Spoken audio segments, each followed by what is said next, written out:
बहुत समय पहले की बात है। गौतम बुद्धा अपने शिष्यों के साथ एक गांव से दूसरे गांव की ओर यात्रा कर रहे थे। वर्षा ऋतु समाप्त हो चुकी थी और चारों ओर हरियाली फैली हुई थी।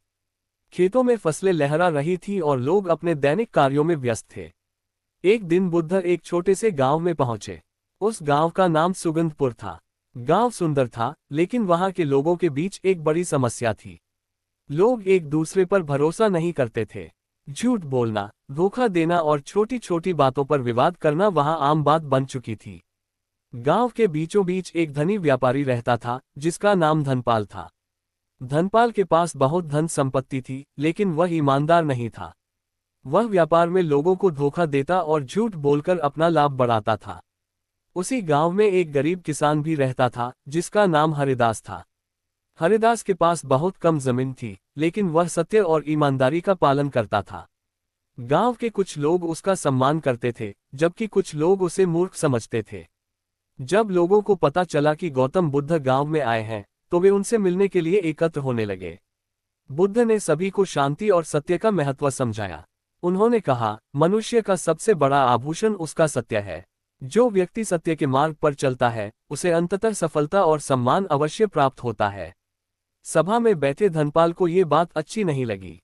उसे लगा कि यदि लोग सत्य और ईमानदारी की बात मानने लगे, तो उसका स्वार्थी व्यापार प्रभावित होगा। उसने मन ही मन बुद्ध की शिक्षा को गलत साबित करने की योजना बनाई। अगले दिन धनपाल ने पूरे गांव में घोषणा करवा दी कि उसकी एक बहुमूल्य सोने की अंगूठी चोरी हो गई है। उसने लोगों से कहा कि जिसने भी अंगूठी चुराई है, वह तुरंत लौटा दे, अन्यथा कठोर दंड दिया जाएगा।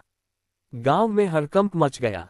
सभी लोग हैरान थे। कुछ ही देर बाद धनपाल ने आरोप लगाया कि उसकी अंगूठी हरिदास ने चुराई है। ये सुनकर हरिदास स्तब्ध रह गया। उसने कहा, मैंने कोई अंगूठी नहीं चुराई, मैं निर्दोष हूं। लेकिन धनपाल ने झूठी गवाही देने के लिए कुछ लोगों को धन दे दिया। वे लोग भी हरिदास के खिलाफ बोलने लगे। धीरे धीरे गांव के कई लोग यह मानने लगे कि हरिदास ही चोर है। हरिदास की पत्नी रोने लगी। उसके बच्चे भी डर गए। हरिदास दुखी होकर बुद्ध के पास पहुंचा। उसने हाथ जोड़कर कहा, भगवान, मैंने कोई अपराध नहीं किया, फिर भी लोग मुझे दोषी मान रहे हैं। मैं क्या करूं? बुद्ध ने शांत स्वर में कहा, यदि तुम सत्य के मार्ग पर हो, तो भय मत करो। सत्य को कुछ समय के लिए छिपाया जा सकता है, लेकिन उसे सदा के लिए दबाया नहीं जा सकता। हरिदास ने बुद्ध की बात सुनी और धैर्य रखा। उधर धनपाल को अपने झूठ पर बहुत गर्व हो रहा था। उसे विश्वास था कि अब पूरा गांव हरिदास को चोर समझेगा। कुछ दिनों बाद गांव की पंचायत बुलाई गई। पंचायत में सभी लोग उपस्थित हुए।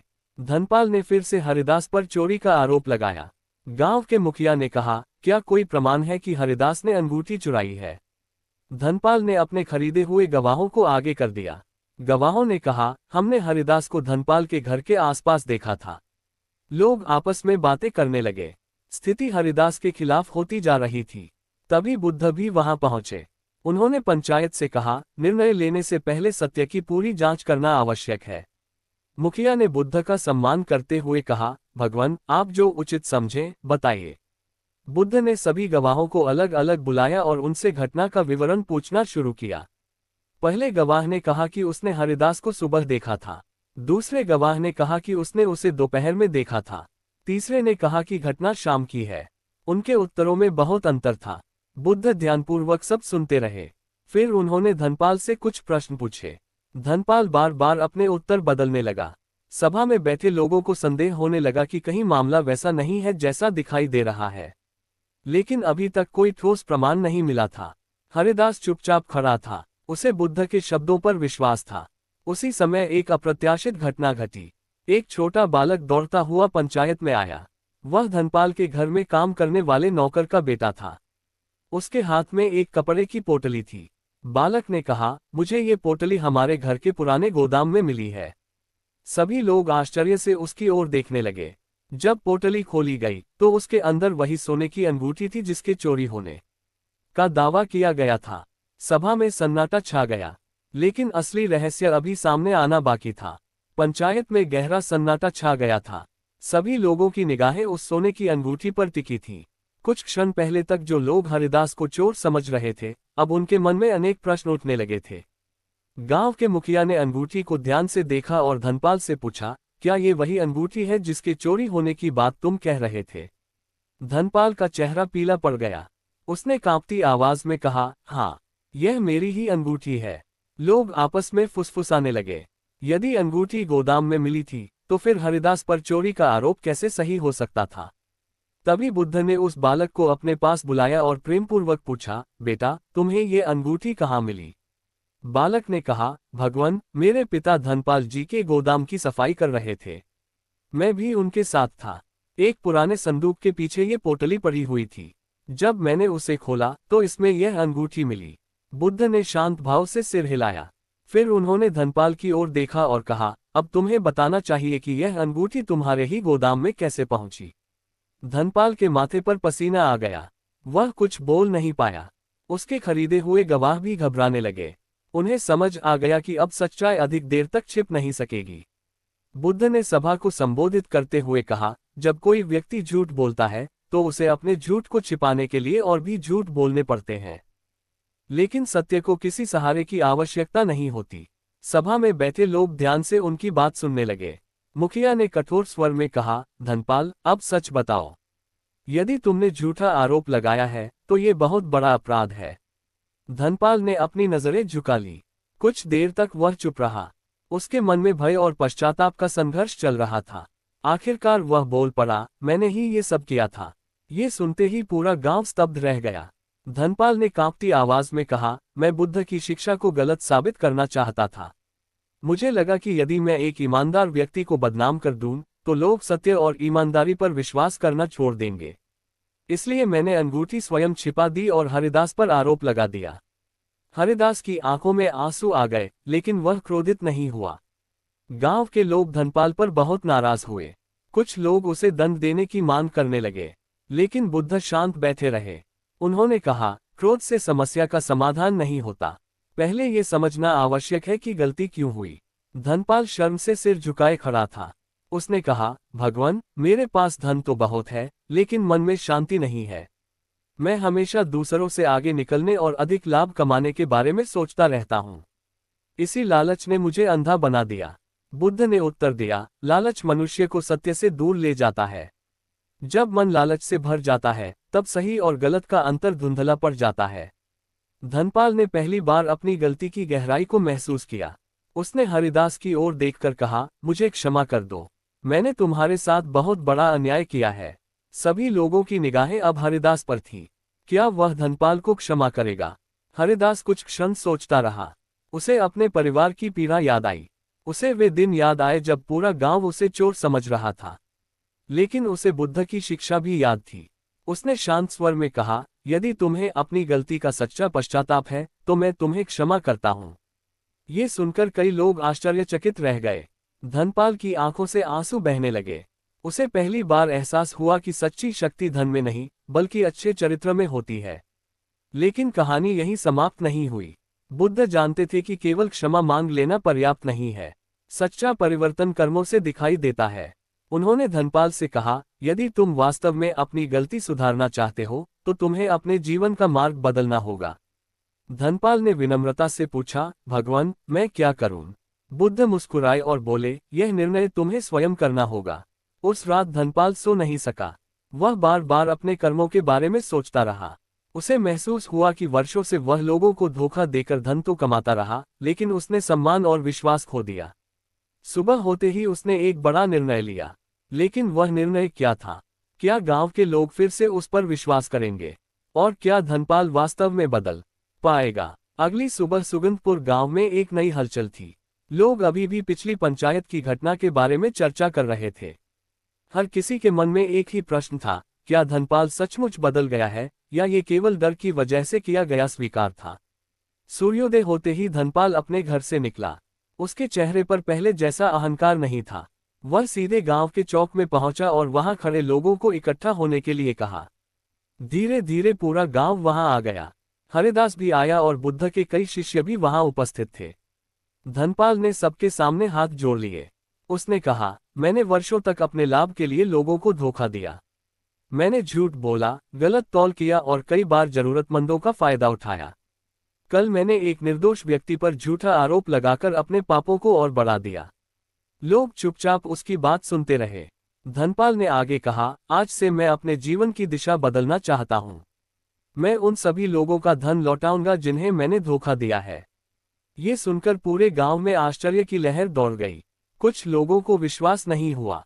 एक बुजुर्ग किसान बोला, बातों से नहीं, कर्मों से विश्वास बनता है। धनपाल ने विनम्रता से सिर झुका लिया। उसने उत्तर दिया, आप सही कह रहे हैं, इसलिए मैं अपने कर्मों से ये सिद्ध करूंगा। उस दिन से धनपाल ने अपने पुराने हिसाब किताब निकालने शुरू किए। उसने उन लोगों की सूची बनाई जिन्हें उसने अनुचित लाभ लेकर नुकसान पहुंचाया था। वह एक एक व्यक्ति के घर गया। कहीं उसने अतिरिक्त धन लौटाया, कहीं अनाज दिया और कहीं सार्वजनिक रूप से अपनी गलती स्वीकार की। लोग हैरान थे। जिस व्यक्ति को वे घमंडी और स्वार्थी समझते थे, वह अब विनम्रता से क्षमा मांग रहा था। उधर हरिदास अपने खेत में काम करता रहा। उसने कभी धनपाल के विरुद्ध लोगों को भड़काने की कोशिश नहीं की। जब किसी ने उससे पूछा, क्या तुम्हें धनपाल पर विश्वास है, तो उसने उत्तर दिया, विश्वास समय के साथ बनता है। यदि उसका परिवर्तन सच्चा है तो वह स्वयं दिखाई देगा। ये बात बुद्ध तक पहुंची। उन्होंने अपने शिष्यों से कहा, हरिदास केवल सत्यवादी ही नहीं, बल्कि धैर्यवान भी है। सत्य का मार्ग केवल सच बोलना नहीं है, बल्कि कठिन समय में भी सही आचरण बनाए रखना है। कुछ सप्ताह बीत गए। धनपाल अपने वचन पर अडिग रहा। उसने व्यापार में ईमानदारी अपनाई। अब वह सही तौल देता, उचित मूल्य लेता और ग्राहकों के साथ सम्मान से व्यवहार करता। धीरे धीरे लोगों का संदेह कम होने लगा, लेकिन सभी लोग उसके परिवर्तन को स्वीकार करने के लिए तैयार नहीं थे। गांव का एक व्यक्ति, जिसका नाम रघु था, बार बार लोगों से कहता, एक झूठा आदमी कभी नहीं बदल सकता। ये सब दिखावा है। रघु की बातें सुनकर कुछ लोग फिर से भ्रमित होने लगे। एक दिन रघु बुद्ध के पास पहुंचा। उसने कहा, भगवान, क्या एक पापी वास्तव में अच्छा इंसान बन सकता है? बुद्ध मुस्कुराए। उन्होंने पास पड़े एक बीज को उठाया और रघु को दिखाते हुए पूछा, क्या तुम बता सकते हो कि इस छोटे से बीज में क्या छिपा है? रघु ने कहा, एक वृक्ष। बुद्ध ने पूछा, क्या अभी ये वृक्ष दिखाई दे रहा है?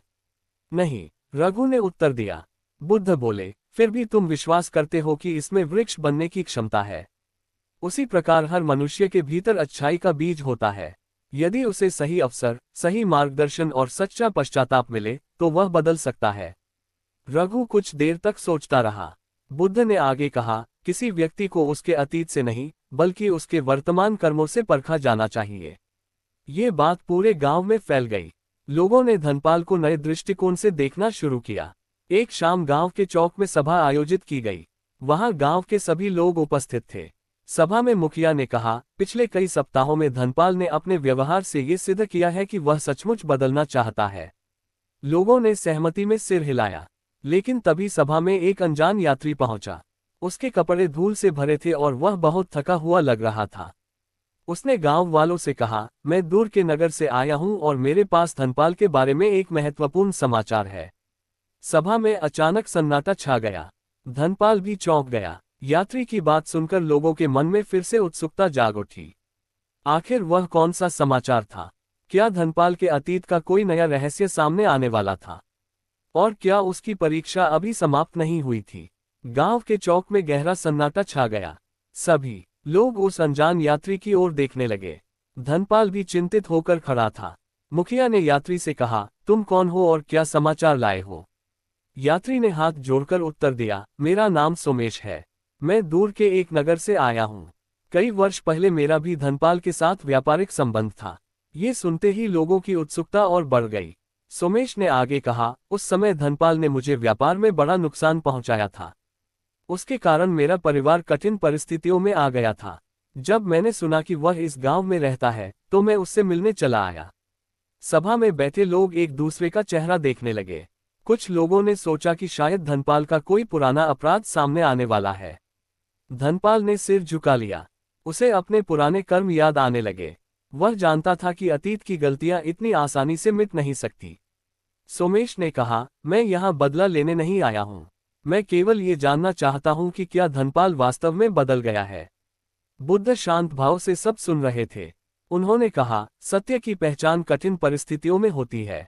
यदि परिवर्तन सच्चा है, तो वह परीक्षा में अवश्य सफल होगा। सोमेश ने धनपाल की ओर देखा और कहा, क्या तुम्हें याद है कि वर्षों पहले तुमने मेरे साथ क्या किया था? धनपाल की आंखें भर आईं। उसने उत्तर दिया, हाँ, मुझे सब याद है। मैंने तुम्हें गलत माल बेचकर धोखा दिया था। तुम्हें भारी नुकसान हुआ था। उस समय मुझे केवल अपने लाभ की चिंता थी। सभा में फिर सन्नाटा छा गया। धनपाल ने आगे कहा, मैं अपने उस अपराध के लिए शर्मिंदा हूं। यदि संभव हो तो मुझे क्षमा कर दो। सोमेश कुछ क्षण तक उसे देखता रहा। फिर उसने कहा, क्षमा शब्दों से नहीं मिलती, उसके लिए सच्चाई और जिम्मेदारी चाहिए। धनपाल ने तुरंत उत्तर दिया, मैं अपनी जिम्मेदारी स्वीकार करता हूं। तुमने जितना नुकसान सहा, मैं उसकी भरपाई करूंगा। ये सुनकर गांव वाले आश्चर्यचकित रह गए। पहले वाला धनपाल कभी ऐसा नहीं कहता। बुद्ध के चेहरे पर हल्की मुस्कान आ गई। लेकिन परीक्षा अभी पूरी नहीं हुई थी। सोमेश ने कहा, मुझे धन नहीं चाहिए। मैं केवल ये जानना चाहता हूं कि तुम्हारा परिवर्तन कितना सच्चा है। उसी समय उसने अपनी थैली से एक छोटी पोटली निकाली। उसमें कुछ चांदी के सिक्के थे। उसने पोटली धनपाल को देते हुए कहा, मैं आज रात तुम्हारे घर रुकूंगा। ये पोटली मैं तुम्हारे पास सुरक्षित रखता हूँ। कल सुबह इसे वापस ले लूंगा। कुछ लोगों को यह एक साधारण बात लगी, लेकिन बुद्ध समझ गए कि यह विश्वास की परीक्षा है। धनपाल ने बिना किसी हिचकिचाहट के पोटली स्वीकार कर ली। रात भर वह उस पोटली को सुरक्षित रखता रहा। सुबह होते ही सोमेश उसके घर पहुंचा। धनपाल ने तुरंत पोटली लौटाते हुए कहा, यह तुम्हारी अमानत है। मैंने इसे उसी रूप में सुरक्षित रखा है। सोमेश ने पोटली खोली। सभी सिक्के सही सलामत थे। फिर उसने मुस्कुराते हुए कहा, यह तो केवल पहली परीक्षा थी। इसके बाद उसने सबके सामने एक और बात कही। कल रात मैंने जानबूझकर पोटली में एक अतिरिक्त सोने का सिक्का रख दिया था। यदि धनपाल पुराना व्यक्ति होता तो शायद वह उसे अपने पास रख लेता। सभा में खड़े लोग हैरान रह गए। सोमेश ने पोटली में से वह सोने का सिक्का निकाला और कहा, लेकिन यह सिक्का भी उसी तरह सुरक्षित है। धनपाल ने शांत स्वर में कहा, जो धन मेरा नहीं है, उसे रखना भी चोरी ही है। ये सुनकर लोगों के चेहरे पर सम्मान झलकने लगा। अब उन्हें विश्वास होने लगा कि उसका परिवर्तन वास्तविक है। तभी बुद्ध उठे और बोले, सत्य केवल शब्दों में नहीं, बल्कि हर छोटे बड़े कर्म में दिखाई देता है। जब मनुष्य का हृदय बदल जाता है तो उसके व्यवहार में भी परिवर्तन आ जाता है। सोमेश ने धनपाल के सामने हाथ जोड़ दिए। उसने कहा, आज मैं तुम्हें क्षमा करता हूँ। धनपाल की आंखों से आंसू बह निकले। उसे लगा जैसे वर्षों का बोझ उसके हृदय से उतर गया हो। गांव के लोग भी इस दृश्य से भावुक हो गए। लेकिन उसी समय गांव की ओर से तेज आवाजें आने लगीं। कुछ लोग घबराए हुए चौक की ओर दौड़ रहे थे। वे चिल्ला रहे थे, बचाओ, बचाओ, नदी का बांध टूटने वाला है। सभा में अफरा तफरी मच गई। यदि बांध टूट जाता तो पूरा गांव पानी में डूब सकता था। अब पूरे गांव के सामने एक नई और बड़ी चुनौती खड़ी थी। क्या गांव इस संकट से बच पाएगा? और इस कठिन समय में सत्य, विश्वास और एकता की क्या भूमिका होगी? नदी के बांध के टूटने की खबर सुनते ही पूरे गांव में हड़कंप मच गया। लोग अपने घरों की ओर भागने लगे। महिलाएं बच्चों को सुरक्षित स्थानों पर ले जाने लगी और किसान अपनी फसलों की चिंता में पड़ गए। गांव के कुछ लोग घबराकर इधर उधर भाग रहे थे, लेकिन गौतम बुद्धा शांत खड़े रहे। उन्होंने ऊंची आवाज में कहा, घबराहट संकट को बड़ा करती है। यदि हम एकजुट होकर कार्य करें तो इस समस्या का समाधान कर सकते हैं। बुद्ध के शब्द सुनकर लोगों का साहस लौटने लगा। गांव का मुखिया तुरंत आगे आया और बोला, सभी लोग बांध की ओर चलो। हमें स्थिति का पता लगाना होगा। कुछ ही देर में सैकड़ों ग्रामीण नदी के किनारे पहुंच गए। उन्होंने देखा कि लगातार वर्षा के कारण बांध का एक हिस्सा कमजोर हो गया था। वहां से पानी तेजी से रिस रहा था। यदि समय रहते उसे मजबूत नहीं किया गया तो पूरा बांध टूट सकता था। लोग चिंतित थे। तभी धनपाल आगे बढ़ा। उसने कहा, यह संकट केवल किसी एक व्यक्ति का नहीं, पूरे गांव का है। मैं अपने सभी मजदूरों और संसाधनों को इस कार्य में लगाऊंगा। हरिदास भी आगे आया। उसने कहा, मेरे खेत बाद में संभल जाएंगे। अभी गांव को बचाना सबसे आवश्यक है। धीरे धीरे सभी लोग एकजुट हो गए। कुछ लोग मिट्टी भरने लगे, कुछ पत्थर लाने लगे और कुछ लोग कमजोर हिस्से को सहारा देने लगे। बुद्ध स्वयं भी वहां उपस्थित रहे और लोगों का उत्साह बढ़ाते रहे। घंटों तक लगातार मेहनत चलती रही।